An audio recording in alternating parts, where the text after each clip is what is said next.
Hi, എല്ലാവർക്കും മനോസ് കിച്ചണിലേക്ക് സ്വാഗതം. അപ്പോൾ ഇന്ന് നമുക്കൊരു കേക്ക് ഉണ്ടാക്കാം. വൈകിട്ട് ചായയുടെ കൂടെ കഴിക്കാനോ അല്ലെങ്കിൽ കുട്ടിയൊക്കെ പെട്ടെന്നൊരു ചെറിയ സ്നാക്കായിട്ടോ ഒക്കെ ഉണ്ടാക്കി കൊടുക്കാൻ പറ്റുന്ന സിമ്പിളായിട്ടുള്ളൊരു കേക്കാണ്. ആവിയിൽ വേവിച്ചെടുക്കുന്ന കേക്ക്. അപ്പോൾ ഇതെങ്ങനെയാണ് തയ്യാറാക്കുന്നതെന്ന് നോക്കാം.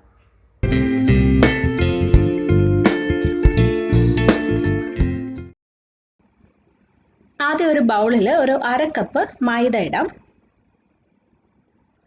ഇനി ഇതിനകത്ത് ഒരു 1/4 ടീസ്പൂൺ ബേക്കിംഗ് പൗഡറും കുറച്ച് ബേക്കിംഗ് സോഡയും ചേർക്കാം. നമ്മൾ എത്ര ബേക്കിംഗ് പൗഡർ എടുക്കുന്നോ അതിൻ്റെ പകുതി ബേക്കിംഗ് സോഡ എടുത്താൽ മതി. അപ്പോൾ നമ്മൾ 1/4 ടീസ്പൂൺ ആണല്ലോ ബേക്കിംഗ് പൗഡർ എടുത്തത്, അപ്പോൾ ഒരു 2-3 നുള്ളു ബേക്കിംഗ് സോഡ ചേർക്കാം. ഒരു 2 നുള്ളു ഉപ്പും കൂടി ചേർക്കാം. നന്നായിട്ട് മിക്സ് ചെയ്യാം. ആ ബേക്കിംഗ് പൗഡറും സോഡയൊക്കെ മൈദയിൽ നല്ലതായിട്ട് അങ്ങ് മിക്സ് ആവണം. അപ്പോൾ ഇത് റെഡിയായി.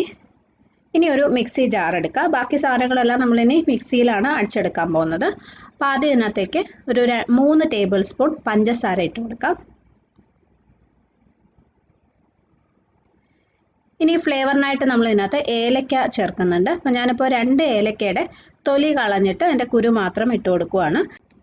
ഇനി നമ്മൾ ഈ കേക്കിൽ ഫ്ലേവറിനായിട്ട് കുറച്ച് വാനില എസൻസും കൂടി ചേർക്കുന്നുണ്ട്. അപ്പം നിങ്ങളുടെ കയ്യിൽ വാനില എസൻസ് ഇല്ലെങ്കിൽ ഏലക്ക കുറച്ച് കൂടുതൽ ചേർത്താൽ മതി. ഇപ്പോൾ ഈ 2 എണ്ണത്തിന് പകരം 3-4 എണ്ണം ചേർത്താൽ മതി. അപ്പോൾ അത് സൗകര്യം പോലെ അഡ്ജസ്റ്റ് ചെയ്യാം കേട്ടോ.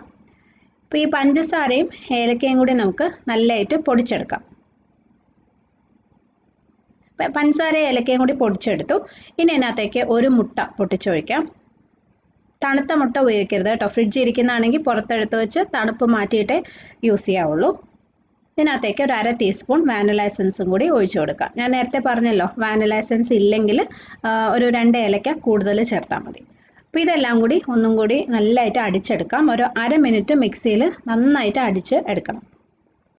അപ്പോൾ ഇത് പഞ്ചസാര, മുട്ട, ഏലക്ക എല്ലാം കൂടി നന്നായിട്ട് അടിച്ചെടുത്തിട്ടുണ്ട്. ഇനി ഇതിനകത്ത് 2 പഴം ചേർക്കാം. ഞാനിവിടെ 2 ചെറിയ പാളയംകോടൻ പഴമാണ് എടുത്തിട്ടുള്ളത് കേട്ടോ. പക്ഷെ നിങ്ങൾക്ക് ഇഷ്ടമുള്ള ഏത് പഴം വേണമെങ്കിലും ഇതിനകത്ത് യൂസ് ചെയ്യാം. അപ്പോൾ ചെറുതായതുകൊണ്ടാണ് ഞാൻ 2 എണ്ണം എടുത്തിരിക്കുന്നത്. കുറച്ചും കൂടി വലിയ സൈസ് ആണെങ്കിൽ 1 എണ്ണം എടുത്താൽ മതി. ഈ 2 പഴം ചേർക്കുമ്പം കേക്കിന് നല്ല പഴത്തിൻ്റെ ഫ്ലേവർ ഉണ്ടാവും. അപ്പോൾ അത്രയും ഇഷ്ടമില്ലെങ്കിൽ 1 എണ്ണം ചേർക്കാം. അപ്പോൾ അത് നിങ്ങളുടെ ഇഷ്ടം പോലെ അഡ്ജസ്റ്റ് ചെയ്യാൻ പറ്റും. പാളയംകോടൻ അല്ലാതെ രസകദളി ഉപയോഗിക്കാം, അല്ലെങ്കിൽ റോബസ്റ്റ ആണെങ്കിലും ഉപയോഗിക്കാം. റോബസ്റ്റയൊക്കെ ആണെങ്കിൽ അതിൻ്റെ ഒരു 1/4 ഭാഗം മാത്രം ചേർത്താൽ മതി. അപ്പോൾ പഴത്തിൻ്റെ ടേസ്റ്റ് എത്രത്തോളം ഇഷ്ടമാണെന്ന് വെച്ചാൽ അതിനനുസരിച്ച് നമുക്ക് അഡ്ജസ്റ്റ് ചെയ്യാം. പിന്നെ ഇതിനകത്തേക്ക് ഒരു 3 ടേബിൾ സ്പൂൺ എണ്ണയും കൂടി ഒഴിച്ചു കൊടുക്കാം. ഞാൻ സൺഫ്ലവർ ഓയിലാണ് ഉപയോഗിക്കുന്നത്. ഇതിന് പകരം ബട്ടർ വേണമെങ്കിലും എടുക്കാം. 3 ടേബിൾ സ്പൂൺ തന്നെ ബട്ടർ ചേർത്താലും മതി. ഇതെല്ലാം കൂടി ഒന്നും കൂടി നല്ലതായിട്ട് അരച്ചെടുക്കാം. അപ്പോൾ പഴം ചേർത്ത് നമ്മളിത് നന്നായിട്ട് അരച്ചെടുത്തു. ഇനി നേരത്തെ റെഡിയാക്കി വെച്ച മാവിലേക്ക് ഇത് ഒഴിച്ചു കൊടുക്കാം. മൈദയും ബേക്കിംഗ് സോഡയും പൗഡറും എല്ലാം കൂടി മിക്സ് ചെയ്ത് വെച്ചതിലേക്ക് ഇത് ഒഴിച്ചു കൊടുക്കാം. എന്നിട്ട് നന്നായിട്ട് മിക്സ് ചെയ്തെടുക്കാം. ഒത്തിരി അങ്ങനെ ഓവറായിട്ട് മിക്സ് ചെയ്യരുത് കേട്ടോ. അപ്പോൾ അതൊക്കെ ഇങ്ങനെ യോജിപ്പിച്ചെടുത്താൽ മതി. അല്ലെങ്കിൽ കേക്ക് ചിലപ്പം കട്ടിയായി പോവും. അപ്പോൾ അധികം അങ്ങനെ ഇളക്കി മിക്സ് ചെയ്യാതെ പതുക്കെ ഇങ്ങനെ ഫോൾഡ് ചെയ്ത് എടുക്കാം.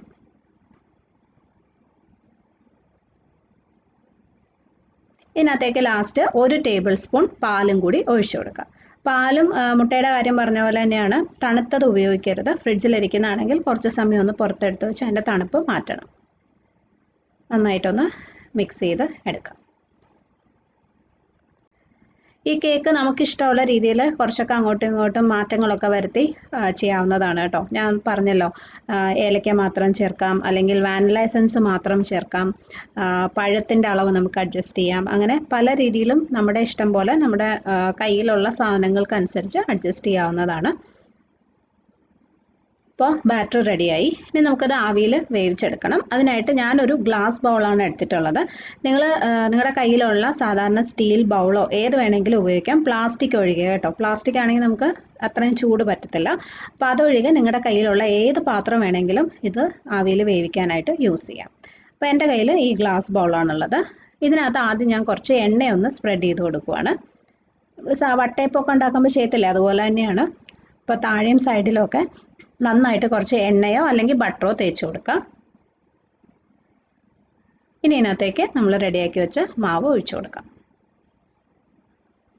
ഒരു കാര്യം പ്രത്യേകം ശ്രദ്ധിക്കണം, നിങ്ങൾ ഈ എടുക്കുന്ന ബൗളിൻ്റെ ഒരു മാക്സിമം ഒരു പകുതി വരെയൊക്കെ മാവ് വരാൻ പാടുള്ളൂ കേട്ടോ. കാരണം കുറച്ചൊന്ന് പൊങ്ങി വരും, അപ്പോൾ നിറയെ ഒഴിക്കരുത്. അപ്പോൾ സൈസ് നോക്കി അതിനനുസരിച്ച് എടുക്കണം. തീരെ ചെറിയ ബൗളൊക്കെ എടുത്ത് മാവ് നിറഞ്ഞു പോകാതിരിക്കാൻ ശ്രദ്ധിക്കാം. അപ്പോൾ ഞാനിതൊരു ഇഡ്ഡലി പാത്രത്തിൽ വെച്ചിട്ടാണ് വേവിച്ചെടുക്കുന്നത്. ഇത് തന്നെ വേണമെന്നില്ല കേട്ടോ. സാധാരണ ഒരു പാനിൽ ആവശ്യത്തിന് വെള്ളം ഒഴിച്ച് താഴെ ഒരു പ്ലേറ്റ് വെച്ചിട്ട് അതിൻ്റെ മുകളിൽ വെച്ച് ഈ കേക്ക് വേവിച്ചെടുത്താലും മതി. നമ്മൾ വട്ടയപ്പമൊക്കെ ഉണ്ടാക്കുന്ന അതേ രീതിയിൽ തന്നെ. അപ്പോൾ എൻ്റെ കയ്യിൽ ഇഡ്ഡലി പാത്രം ഉള്ളതുകൊണ്ട് ഞാൻ അങ്ങനെ ചെയ്യാണ് കേട്ടോ. അപ്പോൾ ഇതിൻ്റെ മുകളിലോട്ട് ഈ കേക്കിൻ്റെ ബൗൾ വെച്ച് കൊടുക്കുക. ഇനി ഇതൊന്ന് അടച്ച് വെച്ച് വേണം വേവിക്കാൻ. അതായത് ഈ ബൗൾ ഒന്ന് അടയ്ക്കണം, അല്ലെങ്കിൽ നമ്മൾ ആവി കയറ്റുന്ന സമയത്ത് വെള്ളം വീഴും, ഈർപ്പം വന്നിട്ട് വെള്ളം വീഴും. അപ്പോൾ അതുകൊണ്ട് ഞാൻ ഇതുപോലൊരു സ്റ്റീൽ പാത്രം വെച്ചിട്ട് ഇതൊന്ന് അടച്ചു വെച്ചിട്ടുണ്ട്. നിങ്ങളുടെ കയ്യിൽ അലൂമിനിയം ഫോയിൽ ഉണ്ടെങ്കിൽ അത് വെച്ച് വേണമെങ്കിലും കവർ ചെയ്യാം. അപ്പോൾ ഇനി നമുക്ക് ഇത് അടച്ചു വെച്ച് വേവിക്കാം. ഏകദേശം ഒരു 25 മിനിറ്റ് വേവിക്കേണ്ടി വരും. ഒരു മീഡിയം ഫ്ലെയിമിനും ഹൈ ഫ്ലെയിമിനും ഇടയിൽ വെച്ച് വേവിക്കണം. അതായത് തീ ഒത്തിരി കുറഞ്ഞു പോകരുത്, അത്യാവശ്യം നന്നായിട്ട് ആവി വരണം. നമ്മുടെ കേക്ക് റെഡി ആയിട്ടുണ്ടോ എന്ന് നോക്കാം. കേക്ക് കണ്ടോ, നല്ല റെഡി ആയിട്ടുണ്ട്, നന്നായിട്ട് പൊങ്ങി വന്നിട്ടുണ്ട്. നമ്മൾ സാധാരണ ഓവനിലൊക്കെ വെക്കുന്ന കേക്ക് പോലെ തന്നെ നന്നായിട്ട് പൊങ്ങി നല്ല സോഫ്റ്റ് ആയിട്ട് വന്നിട്ടുണ്ട്. എനിക്കൊരു അരമണിക്കൂർ എടുത്തു കേട്ടോ. 25 മിനിറ്റ് ആണ് ഞാൻ പറഞ്ഞത്, പക്ഷെ ഒരു 5-10 മിനിറ്റ് ഒക്കെ കൂടുതലോ കുറവോ ഒക്കെ എടുത്തെന്നിരിക്കും. അപ്പോൾ നിങ്ങൾ ഇടയ്ക്കൊന്ന് ചെക്ക് ചെയ്ത് നോക്കിയാൽ മതി. അപ്പോൾ ഇത് നമുക്കിനി മാറ്റി വയ്ക്കാം.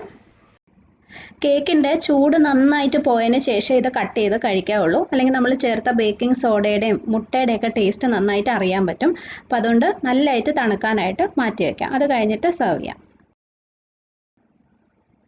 കേക്ക് നന്നായിട്ട് തണുത്തിട്ടുണ്ട്. നമുക്ക് ബൗളിൽ നിന്ന് ഇളക്കിയെടുക്കാം.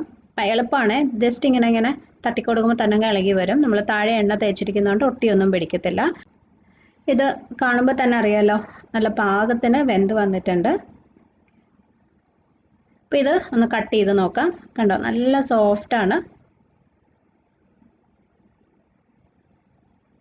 ഞാനൊരു ചെറിയ കേക്കാണ് ഉണ്ടാക്കിയത് കേട്ടോ. അപ്പോൾ ഒരു 5-6 പീസ് കേക്ക് ഉണ്ടാവും. ആ ഒരു അളവിലാണ് ഞാൻ ഉണ്ടാക്കിയത്.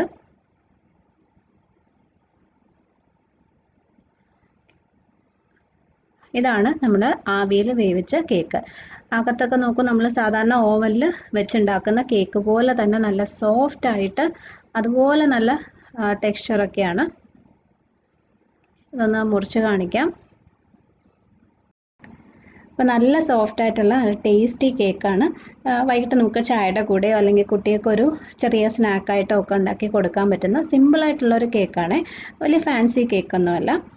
അപ്പോൾ നിങ്ങളും ഉണ്ടാക്കി നോക്കണം കേട്ടോ. ഇഷ്ടമാവുകയാണെങ്കിൽ ഒന്ന് ഷെയർ ചെയ്തേക്കണേ, ഫീഡ്ബാക്ക് അറിയിക്കണം.